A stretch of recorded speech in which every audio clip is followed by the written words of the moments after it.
તો મારી ફરજ છે. અને મારી આટલી બધી ઓળખાણ શું કામ આવવાની હતી? હા, તમારી વાત એકદમ સાચી છે. ને ઉર્મિલાબેન, જે કંઈ પણ થયું ને એ ખરાબ સપનું છે એમ સમજીને બધું ભૂલી જાઓ. આ જે ઓર્ડર મળ્યો છે ને એને બધા ભેગા મળીને પૂરો કરો, એટલે આપણે પાછળ વળીને જોવું જ ન પડે. હા રશ્મિબેન, યુ આર રાઈટ. ભગવાને આટલી મોટી તક આપી છે, હવે એને સોનાની કઈ રીતે કરવી એ આપણા હાથમાં છે. હા, હેને ક્રિશ, હર્ષ? પણ મને એક વાત નહીં સમજાય કે આ કિયારાની પ્લેટમાં કોકરોચ કેવી રીતે આવ્યો?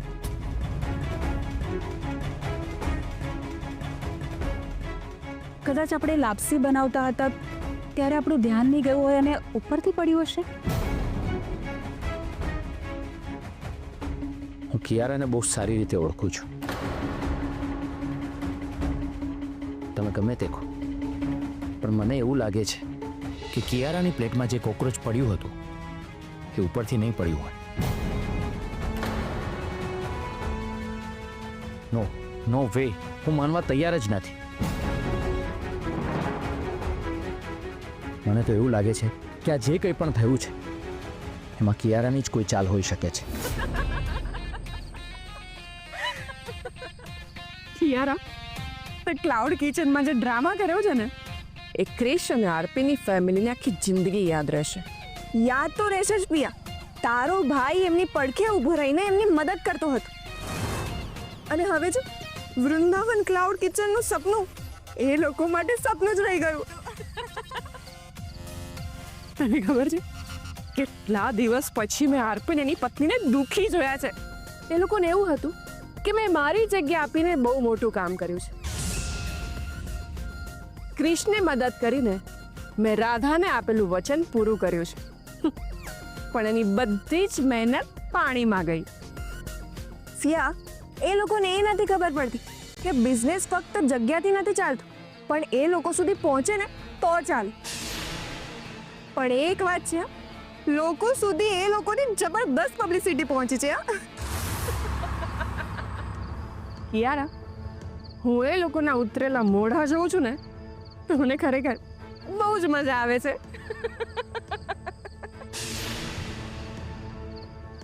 પણ કિયારા, મને એ નથી સમજાતું કે તારી પ્લેટમાં કોકરોચ કેવી રીતે આવ્યો?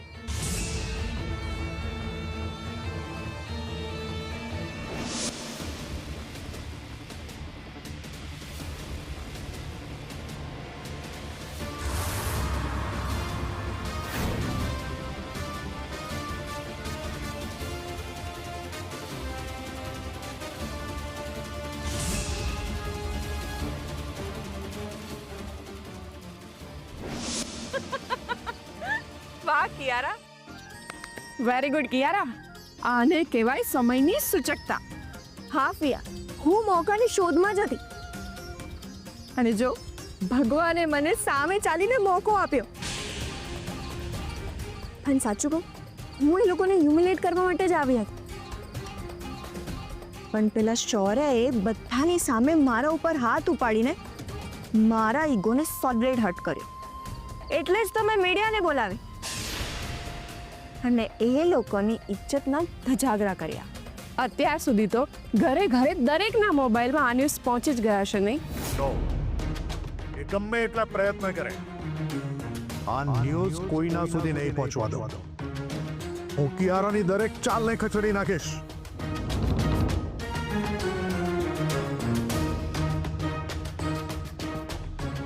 You don't worry Krish.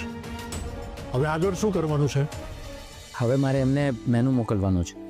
એ લોકો મેનુમાં સિલેક્ટ કરીને આપણને જણાવશે. હા હા, તો ક્રિશ જલ્દી મોકલ ને. અને ઓર્ડર ક્યારનો છે અને ફંક્શન શું છે? મમ્મી, દિવાળીના દિવસે એમના ઘરે બહુ મોટું ગેટ ટુગેધર છે. અને મમ્મી, તને ખબર છે એ માણસ કોણ છે? મિસ્ટર પુરુષોત્તમ ઠાકર.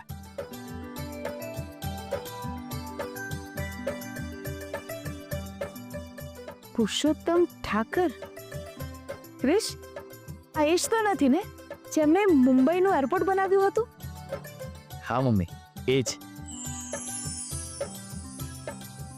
ક્રિશ, એ તો બહુ મોટી હસ્તી છે, એટલે એમના ઘરે બહુ મોટા મોટા લોકો આવશે. અને જો એમને આપણું ખાવાનું ભાવશે તો બીજા ઘણા બધા ઓર્ડર મળી શકે એમ છે.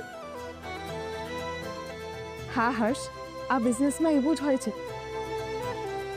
એકવાર જો તમારો ટેસ્ટ કોઈને ગમી ગયો ને તો માઉથ પબ્લિસિટીથી જ આ બિઝનેસ આગળ ચાલે છે.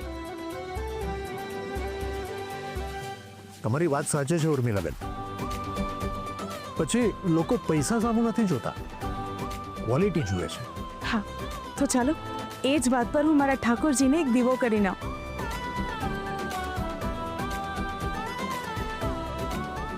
ક્રિશ, કોંગ્રેચ્યુલેશન્સ બેટા. થેન્ક યુ પપ્પાજી. ક્રિશ, તમને આમ જ સક્સેસ મળતી રહે એવું ભગવાનને પ્રાર્થના કરીશ.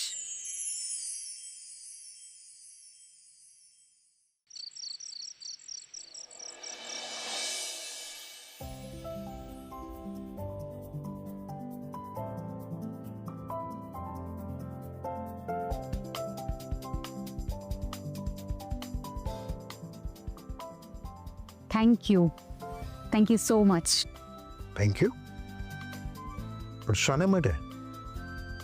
તમે જે કર્યું અને જે કરી રહ્યા છો એની માટે. ઓ, પેલી ન્યૂઝ વાળી વાત. અરે રશ્મિ, આ ન્યૂઝ ચેનલ વાળાને આપણે વર્ષે મોટી મોટી એડ આપીએ છીએ. વળી મારા પોલિટિકલ કનેક્શનથી એમના કેટલાક કામો હું કરાવી આપું છું, એટલે એ લોકો મને રિસ્પેક્ટ કરે છે. એમણે મારી વાત માની લીધી અને પેલા ન્યૂઝ એમણે ઓન એર નહીં કર્યા.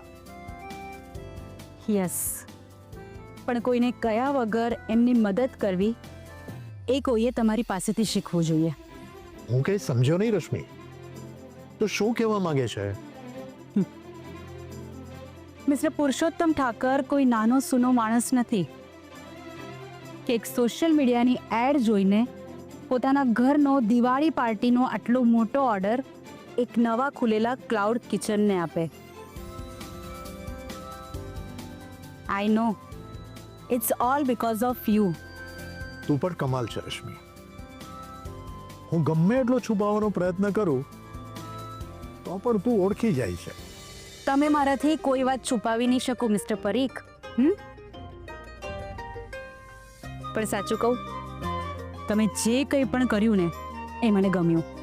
રશ્મિ, હું તો એવું માનું છું કે કૃષ્ણ રૂપમાં રાધા આ બધું કામ કરી રહી છે, અને હું તો મારાથી મને એટલી મદદ એને કરું છું. કૃષ્ણે મિસ્ટર ઠાકરની દિવાળી પાર્ટીનો આટલો મોટો ઓર્ડર અપાવી અને વૃંદાવન ક્લાઉડ કિચનના ન્યૂઝને ઓનર થતા અટકાવીને તમે કિયારાને બહુ મોટો તમાચો માર્યો છે.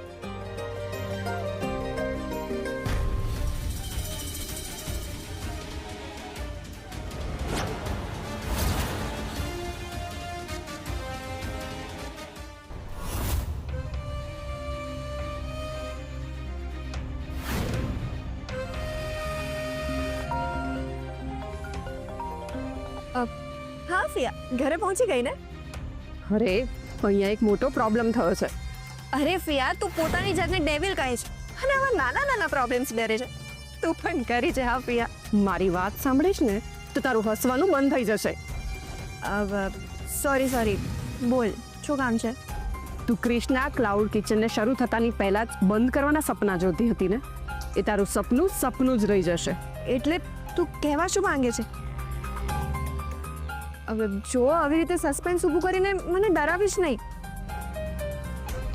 અરે બોલ ને ફિયા, શું થયું?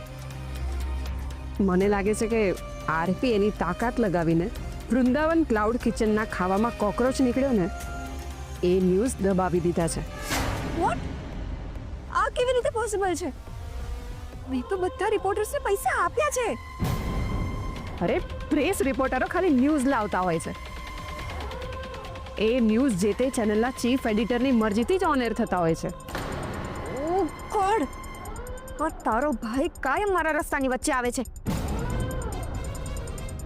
પણ કઈ વાંધો નહીં, એ લોકોએ ફક્ત ને ફક્ત સોશિયલ મીડિયા પર પોસ્ટ મૂકી છે ને, એનાથી એમને કોઈ ઓર્ડર થોડી મળવાનો છે. મળી ગયો.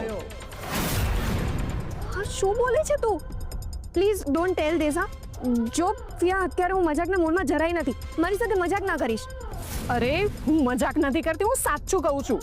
ક્રિશને ઓર્ડર મળી ગયો. સાંભળ્યું તે? ક્રિશને પહેલો ઓર્ડર મળી ગયો. અને એ પણ નાનો સોનો નહીં, બહુ મોટી પાર્ટીનો ઓર્ડર મળ્યો છે. કોનો ઓર્ડર મળ્યો છે? મિસ્ટર પુરુષોત્તમ ઠાકર. ઓ ગોડ, એ તો બહુ જ મોટી પાર્ટી છે. પણ ક્રિશને સોશિયલ મીડિયાની પબ્લિસિટીથી ઓર્ડર મળે ને, એ હું નથી માનતી. આમાં ચોક્કસ આરપીની જ કોઈ ગેમ છે. યસ, આરપી સિવાય આટલી મોટી હસ્તીનો ઓર્ડર, અને પણ નવા ખુલેલા વૃંદાવન ક્લાઉડ કિચનને કોણ આપવાનું હતું? ઓ ગોડ ડેમ ઇટ! દર વખતે મારી બિછાવેલી બાજી આ બગાડી નાખે છે. સિરિયસલી મારે કંઈક કરવું પડશે. મારી જ ભૂલ થઈ ગઈ. આ ક્રિશને પહેલા તો આને બતાવી નાખવા જોઈતો હતો. એટલે તું કરવા શું માંગે છે? આરપીએ ભલે ન્યૂઝ દબાવી દીધા હોય, પણ હું ક્રિશને આટલી સહેલાઈથી ઓર્ડર પૂરો નહીં કરવા દો. એટલે તું કરવા શું માંગે છે? Just wait and watch.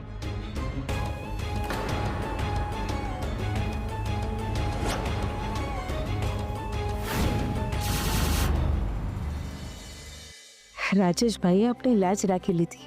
હા મમ્મીજી, રાજેશ અંકલ અને રશ્મિ માસી દરેક પ્રસંગે આપણી પડખે ઊભા છે. હા, જિંદગીમાં આજ તો મેળવવાનું છે. લોકો પૈસા તો બનાવી લે છે, પણ સમાજમાં માન સન્માન મેળવવું એટલું સહેલું નથી હોતું. એના માટે ઘણા સંઘર્ષ સાથે પત્તાને સાથે લઈને ચાલવું પડે છે. ત્યારે જઈને રાજેશભાઈ જેવો રુતબો અને સન્માન મળે છે. એનીવેઝ ક્રિશ, તું મને એ કહે કે ત્યાં ઠાકર સાહેબને મેનુ મોકલી આપ્યું ને? હા મમ્મી, હવે એ લોકો નક્કી કરીને આપણને કહેશે એ પ્રમાણે આપણે તૈયારીમાં લાગી જઈશું. મમ્મી, મેં તમારા બધા જ ડોક્યુમેન્ટ વકીલ સાહેબને પહોંચાડી દીધા છે.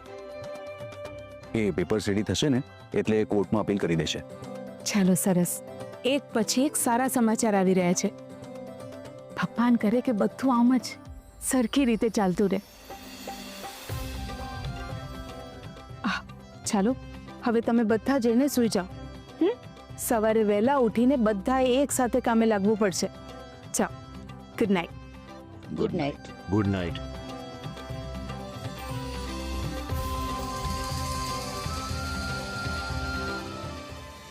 મમ્મીને કહું કે ના કહું કંઈ સમજાતું નથી.